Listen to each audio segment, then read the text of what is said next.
Mes amis, je sais que vous êtes heureux de retrouver une nouvelle fois notre ami Thierry Messon, qui a fait une excellente interview sur le conflit palestinien, israélo-palestinien. Je voulais qu'il nous en reparle puisque la situation a évolué depuis qu'il est venu nous en parler. Je suis malade, ne m'en voulez pas si je tousse ou si j'éternue pendant l'entretien.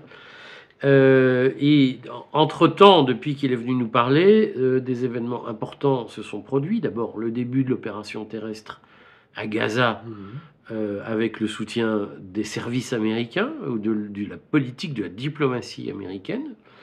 Et puis, le discours de Hassan Nasrallah, du Hezbollah libanais, qui a donné un éclairage nouveau ou supplémentaire à la question palestinienne. Et puis il y a des rumeurs qui circulent, notamment sur l'éviction possible de Benjamin Netanyahou à la demande de la diplomatie occidentale ou des gouvernements occidentaux, et l'éviction ou le remplacement futur, un jour, du Hamas par l'autorité palestinienne à Gaza, sachant que Netanyahou, lui, s'accroche à une espèce de mise de Gaza sous protectorat, c'est-à-dire une annexion de fait et la suppression d'une autorité politique palestinienne de fait à Gaza. Donc je voulais interroger Thierry Messon sur ce sujet, mais je voulais quand même le faire réagir de façon émotionnelle, parce que vous avez été nombreux à dire « Ah, mais il est ému et quel homme extraordinaire !»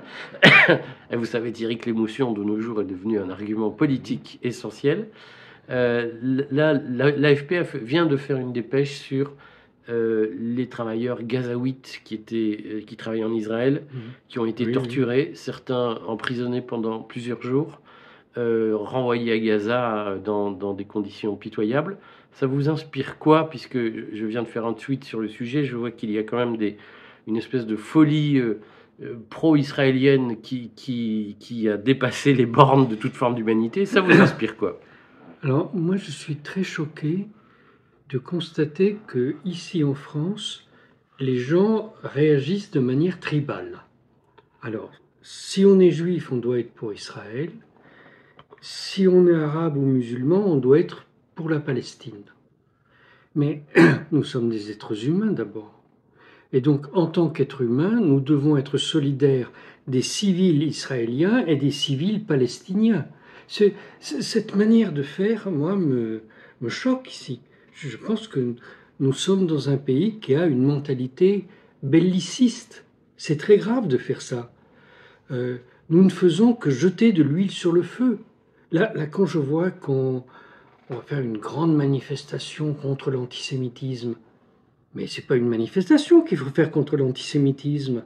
Il faut créer un État palestinien. Il n'y aura plus d'antisémitisme. En tout cas, il y en aura beaucoup moins. Donc, je trouve que c'est malheureux la manière dont on aborde cette question. Voilà. Mais justement, sur cette manifestation, comment on vit, et vous qui avez des contacts au Proche-Orient, vous nous l'avez dit, des contacts intérieurs, si j'ose dire, comment vivent-ils la position des pays occidentaux, et notamment de la France, qui est devenu un pays où l'opinion publique est très travaillée par des stratégies d'infiltration cognitive? Je pense que quand on est au Proche-Orient et qu'on regarde l'Europe, on ne voit qu'une ombre des États-Unis. Et on constate que les Français et les Allemands sont des perroquets de Washington. Voilà. Donc, effectivement, comme les États-Unis s'engagent militairement aux côtés d'Israël, puisque toutes les bombes qui tombent aujourd'hui sur les civils à Gaza, ce sont des bombes qui viennent des États-Unis. Donc quand on voit ça, on sait qu'on n'a plus rien à faire avec ces gens-là. Voilà. Si vous voulez, dans les années précédentes, la France avait une politique équilibrée sur la question palestinienne. C'est-à-dire qu'elle défendait la création d'un État juif, mais aussi d'un État hébreu, et en même temps la création d'un État arabe. Mais aujourd'hui, il y a toujours ce discours, mais dans les faits, ça n'est plus là. On voit que la diplomatie française a choisi son camp, elle ne cherche pas la paix, elle cherche à favoriser certains contre d'autres, ou plutôt au détriment de d'autres, parce que je ne pense pas que les, les diplomates français ou les militaires français soient contre les Arabes, mais voilà, ça passe par pertes et profits. Surtout, dans le monde arabe, les dirigeants politiques ont déjà compris que ce qui se joue à Gaza, ce n'est pas l'avenir des Palestiniens. Vous savez, les États-Unis, au début, Joe Biden est venu, il a participé au conseil de guerre des Israéliens. Il leur a dit, s'il vous plaît, maîtrisez-vous, ne faites pas un bain de sang. Mais le Likoud a insisté. Je dis pas Israël, je dis le Likoud a insisté. Il faut bien préciser, pour ceux qui débarquent dans le sujet, Oui. le Likoud, c'est le parti de la droite traditionnelle qui avait été... Non, c'est le parti héritier du terrorisme juif. Voilà.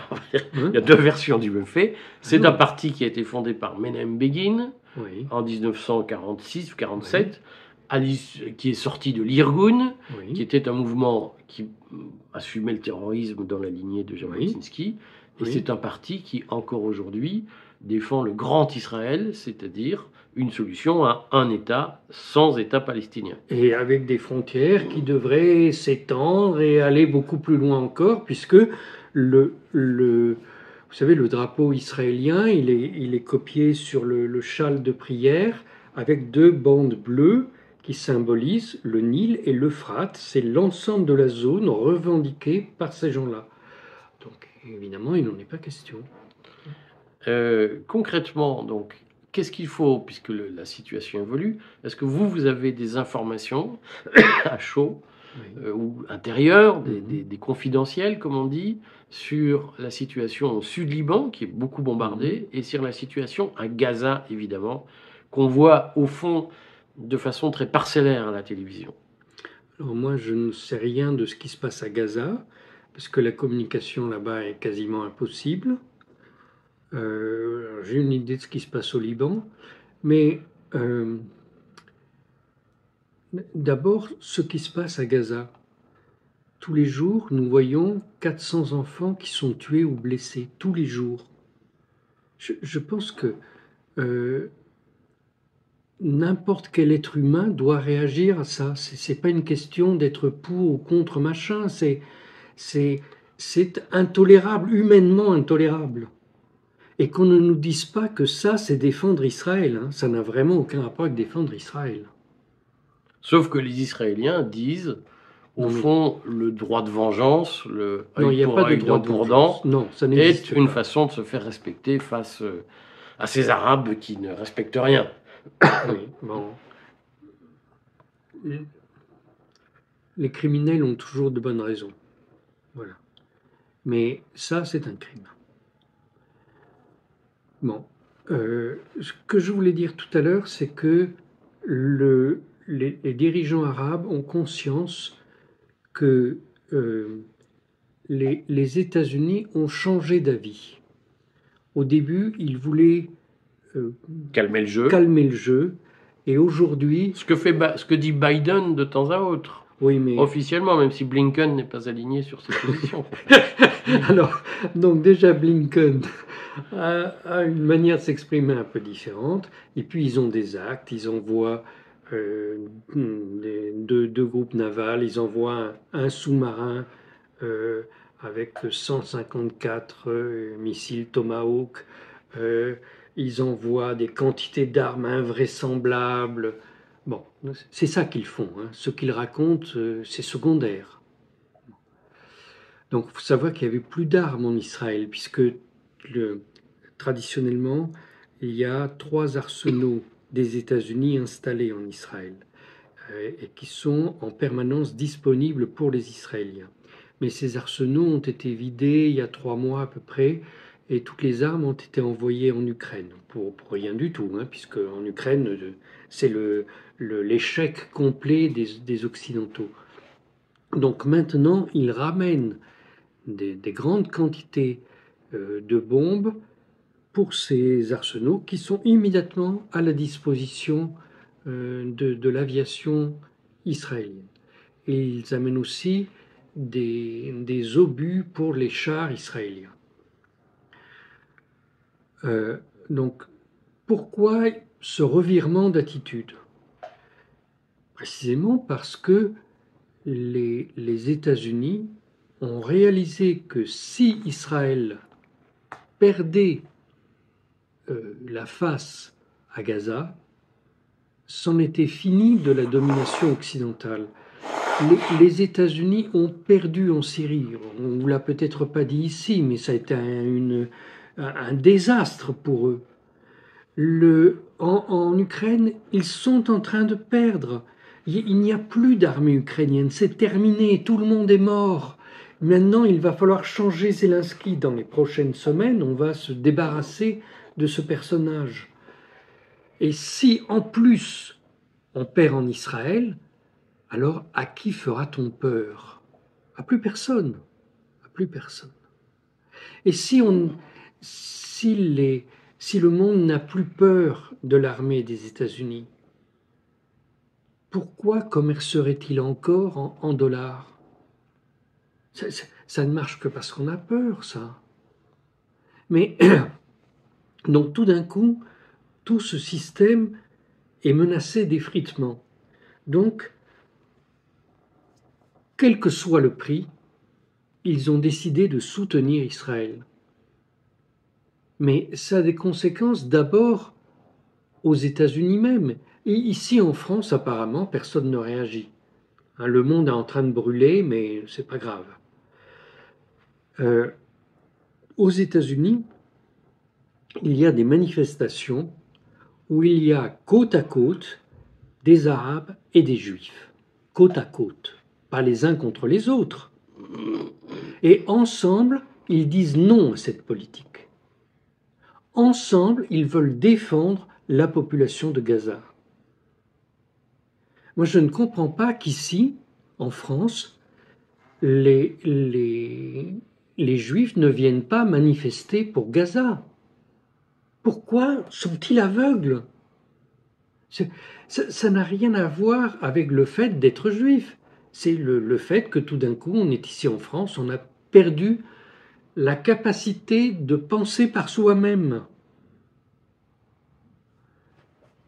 Donc c'est ça que à l'étranger on voit de la France, de l'Allemagne, les Britanniques, on sait bien que ça a toujours été comme ça, mais en Grande-Bretagne, il y a eu une manifestation gigantesque, il y a eu 1 million de gens dans la rue. Mais il y a des pressions pour qu'il n'y en ait pas une deuxième.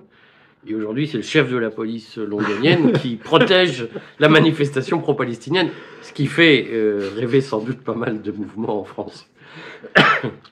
Ouais. Il y a des pays qui ont une tradition semi-démocratique, comme au Royaume-Uni, où il y a une vraie démocratie, mais il y a en même temps un système monarchique complètement opaque. Et puis ici, on a une tradition républicaine, mais manifestement, nous ne sommes plus républicains.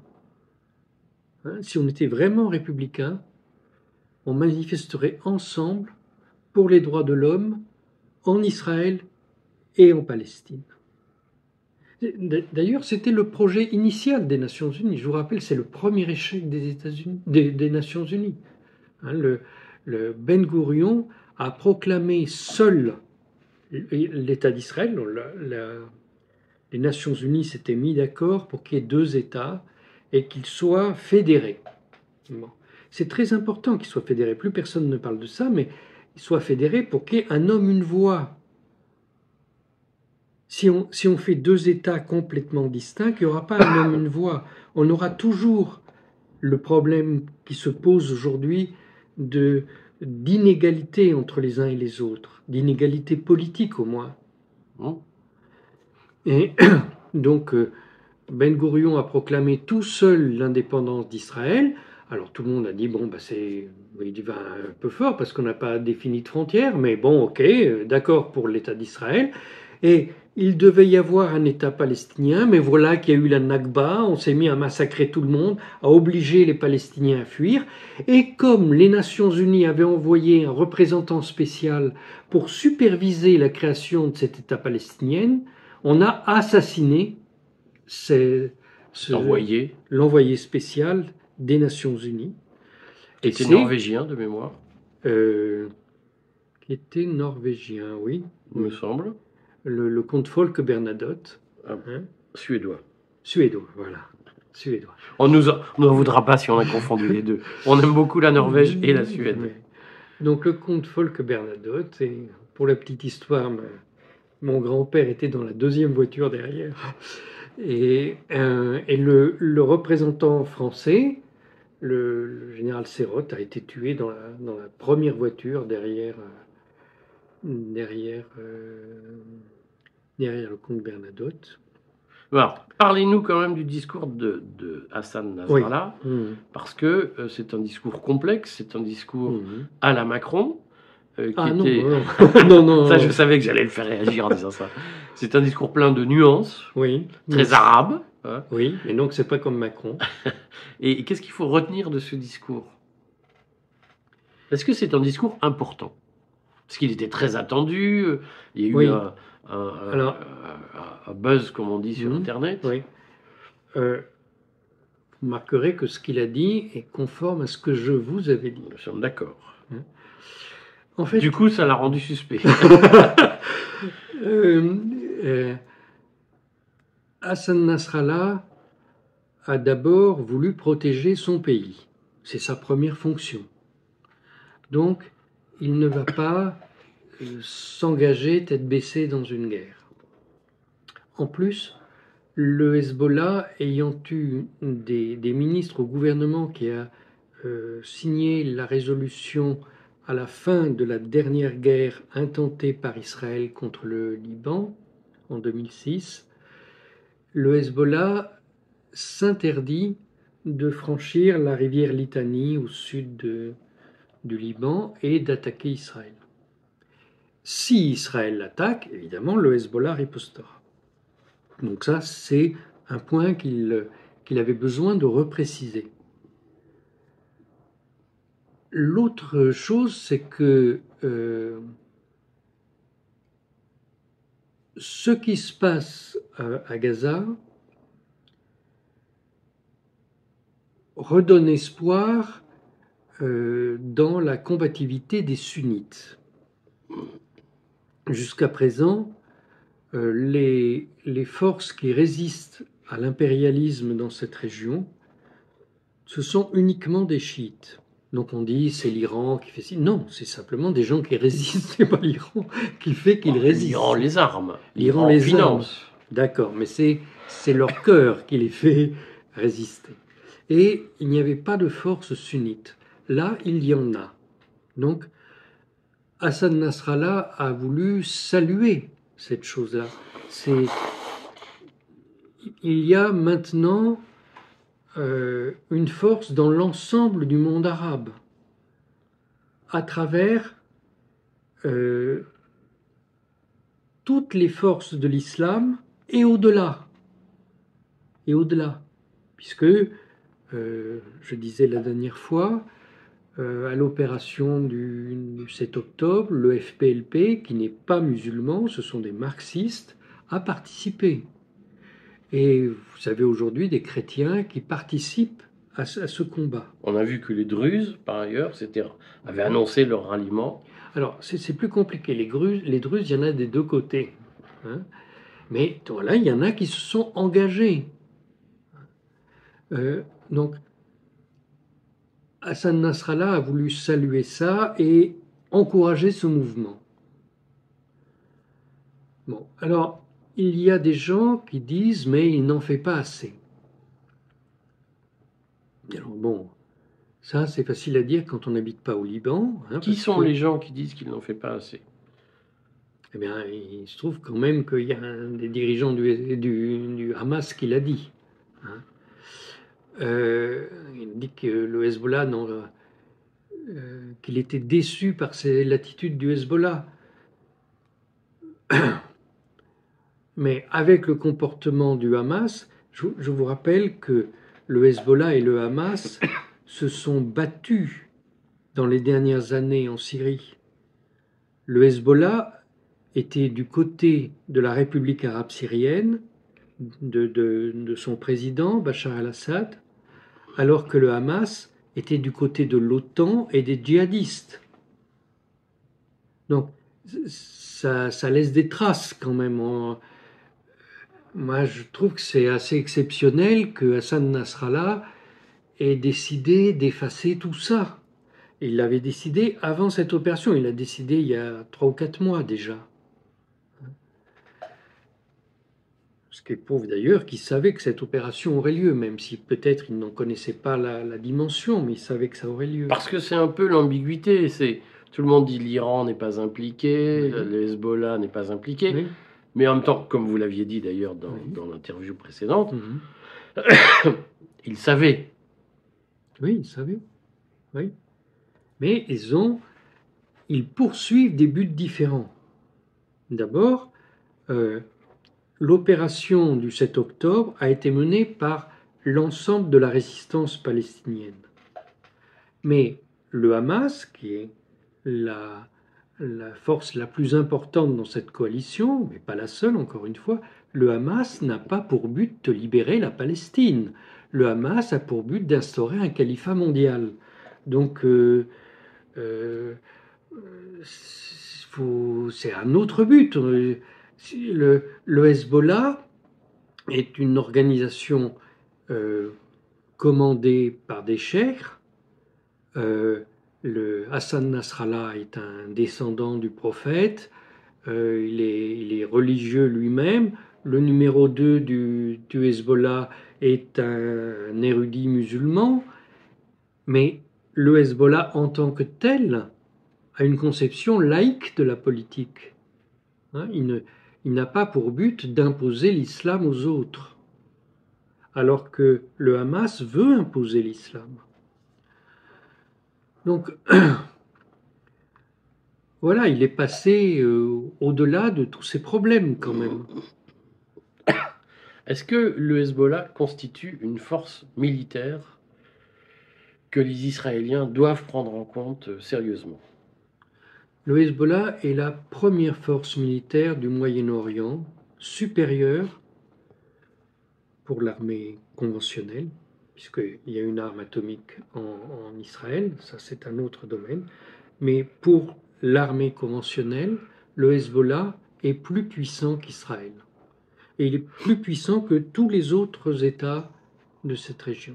Mais est-ce qu'il est puissant sur une stratégie de guérilla Non, défensive, non. ou s'il déclarait une offensive sur Israël, il serait en position de menacer l'intégrité territoriale israélienne? Je précise que c'est du Tsipuro barriqué. Écoutez, le Hezbollah a d'abord un armement considérable que l'Iran lui a fourni. On parle de 350 000 missiles, une quantité de drones absolument invraisemblable,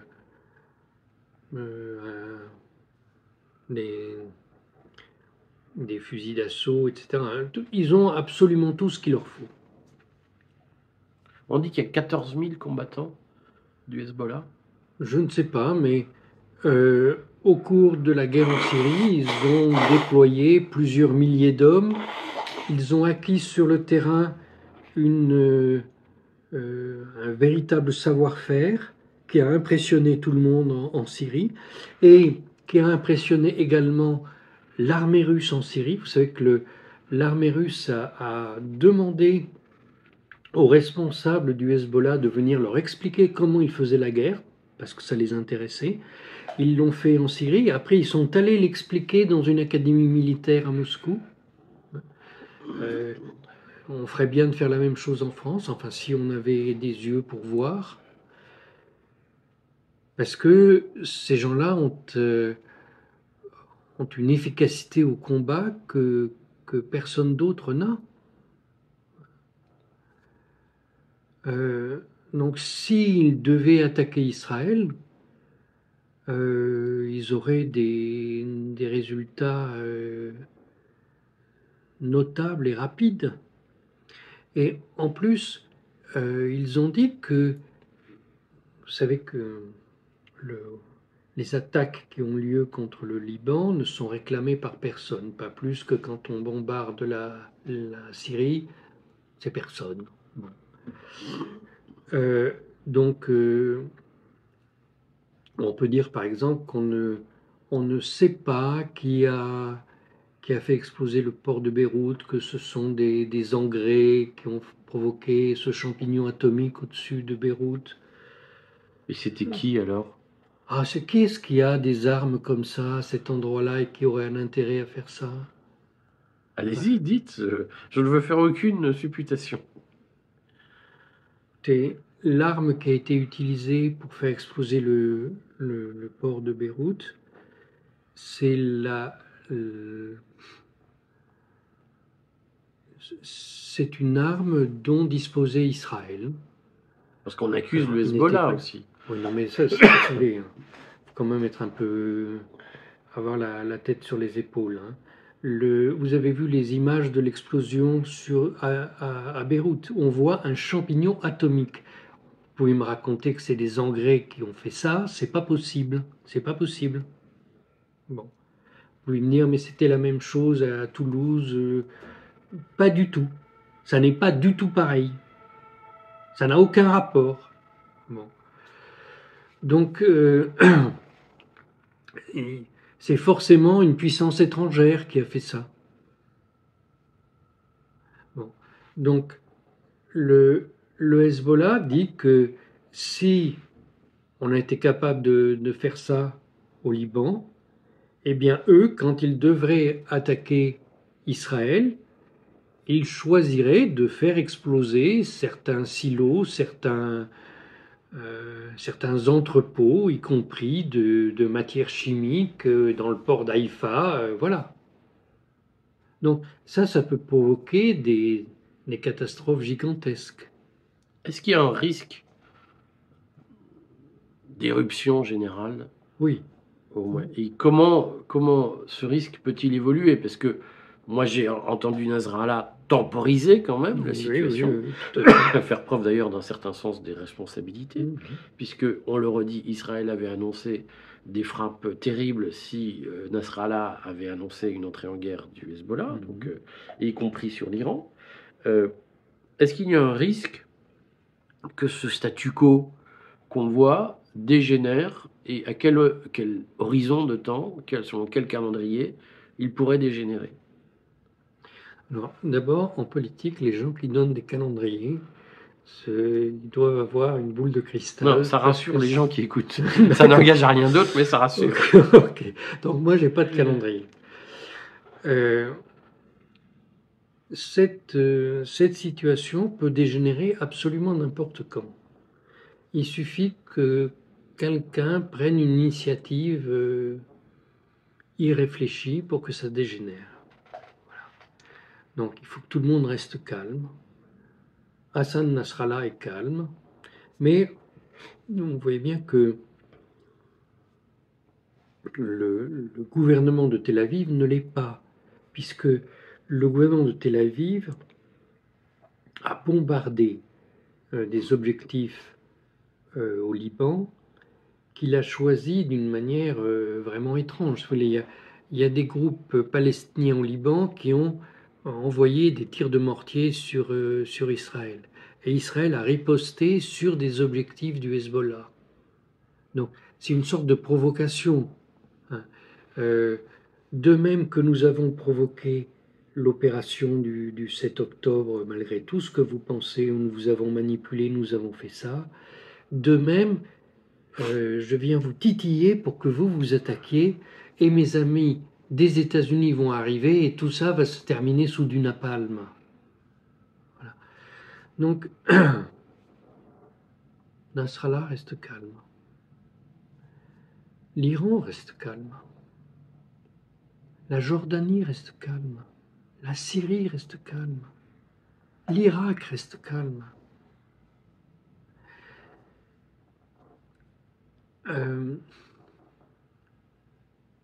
Ça ne veut pas dire que l'on veut laisser les gens mourir. Ça veut dire au contraire qu'on veut éviter que le massacre ne soit trop étendu. Est-ce que vous croyez vraiment que Netanyahou va pouvoir être Premier ministre très longtemps? Les Américains le poussent dehors, semble-t-il. Il y a des discussions entre diplomates occidentaux. La dernière fois, j'expliquais que Benjamin Netanyahou savait à l'avance que cette attaque aurait lieu.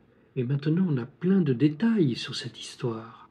Vous savez que le Shin Bet avait reçu le deuxième rapport de la CIA le 5 octobre.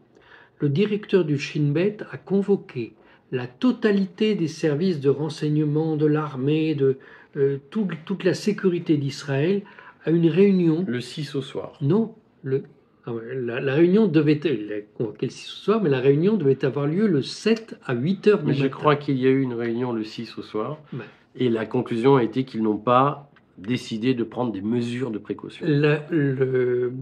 La totalité des services de sécurité, tout le monde était convoqué à une réunion le 7 au matin à 8 heures, sachant que l'opération a commencé à 6h30. Ils étaient tous dans la même salle. Que s'est-il passé? Je n'en sais rien. Mais les services de sécurité israéliens ne sont intervenus qu'à 11h30. Donc ils sont restés 3h30 dans une pièce enfermée pendant qu'on massacrait leurs propres citoyens. Donc, moi, ce que j'imagine, c'est voilà, on les a enfermés à double tour et surtout ne réagissez pas, qu'il y ait vraiment des victimes. Et d'ailleurs, vous remarquez que les victimes ont toutes été, presque toutes, les objectifs, c'était des opposants à Netanyahou. Presque partout. Les gens qui faisaient une rave party, des kibbutzim, voilà. C'est des opposants à Netanyahou, tous ces gens-là. Donc, ça commence à se savoir, ça, en Israël. Maintenant, il y a des manifestations devant le domicile, tous les jours, devant le domicile de Netanyahou. Bon, les Israéliens sont autant victimes que les Palestiniens de Netanyahou. Autant victimes. Mais oui, mais c'est un discours. Vous voyez bien qu'en Occident, en Europe, on va dire ça comme ça, il y a à la fois une influence néoconservatrice et une influence pro-Trump qui structure beaucoup le discours sur Israël. Et les Trumpistes sont encore plus pro-Likoud, on va dire ça comme ça, que les néoconservateurs. Non. Ah, alors expliquez-nous, parce que Trump a quand même unilatéralement décidé que l'ambassade des États-Unis était à Jérusalem, ce qui était une violation du droit international. Non. Alors allez-y, expliquez-nous. Non, il a décidé ça ce qui était convenu, c'est que tant qu'il n'y aurait pas reconnu le Jérusalem-Est comme capitale de l'État palestinien, on n'allait pas mettre les ambassades israéliennes à Jérusalem-Ouest. Mais ça, c'est un accord tacite, ça n'a jamais été écrit, cette chose-là. Lui, il a dit, on a prévu qu'il y aurait deux États et qu'ils auraient tous les deux leur capitale à Jérusalem. Moi, j'installe mon ambassade là-bas. Alors, c'est pas du tout diplomatique de faire ça. Mais il avait conçu, alors ça vaut ce que ça vaut, mais il avait conçu un plan pour résoudre cette question. Et il avait conçu à la manière du président Andrew Jackson aux États-Unis. Vous savez qu'il est jacksonien, il n'est pas républicain ni démocrate. Les jacksoniens, ça a disparu complètement aux États-Unis pendant un siècle, et lui a fait ressurgir cette conception des choses. Donc en tant que jacksonien, il voulait substituer le business à la politique. C'est une vision très américaine, états-unienne, hein. Bon. Et c'est une vision très limitée des choses. Mais c'est pour ça qu'il a fait les accords d'Abraham. Et d'une certaine manière, ça aurait pu réussir. Pour la petite histoire, Andrew Jackson a voulu résoudre comme ça le problème du massacre des Indiens dans son pays. Bon, on les massacrait tous, c'était pire que ce qui se passe aujourd'hui à Gaza. Lui, il a proposé de laisser des réserves pour les Indiens. Il a négocié le fait d'envoyer une tribu dans une réserve plutôt que de tuer tout le monde. Et aujourd'hui, alors quand il a fait ça, ça a été un drame parce que il a forcé les gens, c'est l'histoire de la vallée des larmes, ils ont dû partir en plein hiver sans rien, beaucoup de gens sont morts pendant cet exode, mais aujourd'hui c'est la seule tribu qui vit bien aux États-Unis. Donc c'était une mauvaise solution, mais elle n'a pas totalement échoué. Et c'était quand même une solution, parce qu'il n'y en avait pas d'autres. Tous les autres politiciens aux États-Unis ne rêvaient que de massacrer, massacrer, massacrer. Ça s'est construit sur un génocide, les États-Unis. Donc voilà, lui, il a essayé de faire ça. Alors, est-ce que ça veut dire que... Allez-y. Et au début de l'opération de l'armée israélienne contre le Hamas, il a dit que Netanyahou avait tort et qu'il fallait tout de suite obtenir sa démission. Donc, ce n'est pas un ami de M. Netanyahou, contrairement à ce qu'on raconte. Est-ce que ça signifie que son retour à la Maison-Blanche Oui. offrirait une perspective de paix ou de désescalade dans Oui. l'affrontement entre le Hamas et Israël? Écoutez, tous les présidents des États-Unis ont fait des guerres et encore des guerres. Et Donald Trump est le seul à ne pas en avoir fait. Le seul. Donc, quand il dit que il veut ramener les GI à la maison, il est sérieux. Il est sérieux. On peut faire la paix avec les États-Unis si Trump est au pouvoir. Voilà. Et est-ce que cette paix serait fondée sur la reconnaissance de deux États? C'est la position des États-Unis depuis toujours. D'ailleurs, c'est ça le paradoxe, parce que la position a été définie en 1948. Bon, George Bush a essayé de la faire évoluer, mais finalement, il est resté sur cette histoire de deux États. Alors, aujourd'hui, nous pensons que la solution à deux États, c'est l'initiative de Genève qui l'a ramenée. Mais non, ça a toujours été dans les textes. Pas dans la pratique, mais dans les textes. Là, l'originalité, c'est ce que je disais au début, c'est qu'on ne parle plus de fédérer ces deux États. Bon, encore une fois, s'il n'y a pas d'État binational, il n'y aura pas de paix. C'est très bizarre de dire ça, parce que ça paraît un objectif compliqué. Mais vous voyez bien que politiquement, les Arabes israéliens ne sont pas les échos des Juifs israéliens. Même si les Juifs israéliens le contestent. Puisqu'ils mettent en avant qu'il y a des élus arabes à la Knesset, qu'il y a des services publics auxquels les Arabes ont accès, qu'il y a une nationalité israélienne pour les Arabes. Oui, mais mon ami Gideon Lévy, qui a été pendant 15 ans l'éditorialiste de Haaretz, dit que ça n'est pas vrai. Voilà, donc il y a quand même des gens qui n'ont pas le discours officiel. Et je ne sais plus ce que j'étais en train de dire. Il faut un État binational pour garantir la paix. Aujourd'hui, il y a une différence de niveau de vie entre les Palestiniens et les Juifs dans la Palestine géographique qui est invraisemblable. Je crois que c'est 53 000 euros de revenus annuels pour les... donc 53 000 dollars pour les Juifs et 1500 dollars pour les Arabes. Si vous savez, nulle part on peut accepter ça. Et donc, est-ce que, pour en revenir à la question, Oui. nous en resterons là pour cette fois, puisque j'espère que vous nous reviendrez, est-ce que le retour de Trump constituerait une opportunité pour les Palestiniens au sens large? Moi, je suis convaincu que oui, mais eux sont convaincus du contraire. Mais de toute manière, eux, ils pensent que... Eux, les Palestiniens. Oui, mais ils sont convaincus que ils peuvent rien attendre des États-Unis.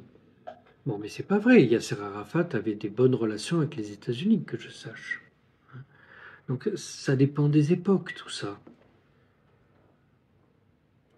Bon, on va suivre l'évolution Oui. de l'opération et on espère se reparler bientôt pour que les gens comprennent mieux ce qui se passe là-bas. Il y a énormément d'émotions autour de ce dossier. Il y a une propagande terrible Oui, mais qui ne laisse personne en repos. Mais il faut bien comprendre. Il y a un mois, on faisait pleurer avec le champ de bataille en Ukraine. Alors là, vous n'entendiez que la moitié des choses. Là, la presse ici est complètement borgne. Complètement subventionnée, surtout. Donc Oui, elle dit ce mais- qu'on lui dit de dire. Oui, mais ils ont l'air d'être contents de faire ça. Alors, bon. Et aujourd'hui, votre attention est absorbée par ce qui se passe à Gaza. Et demain, elle sera absorbée par quoi? Par Taïwan, Par Taïwan ou par le Sahel ou par... par la Syrie, On ne sait pas, de quelque part. l'Arménie. Oui. Donc, le principe, c'est le même. Un incendie vous fait oublier l'autre.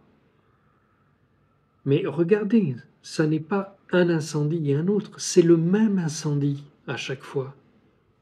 Ce sont toujours les mêmes forces que vous retrouvez. Donc, à un moment, il faut ouvrir les yeux. Et au lieu de tomber tête baissée en disant « Ah, je suis pour les Israéliens, ah, je suis pour les Gazaouites », il faudrait savoir qui est l'ennemi. Ça n'est ni les uns ni les autres. Voilà. Bon, je vais titrer l'interview comme ça. Merci Thierry et à bientôt. Et vous pouvez finir votre tsipouro. Merci, à votre santé.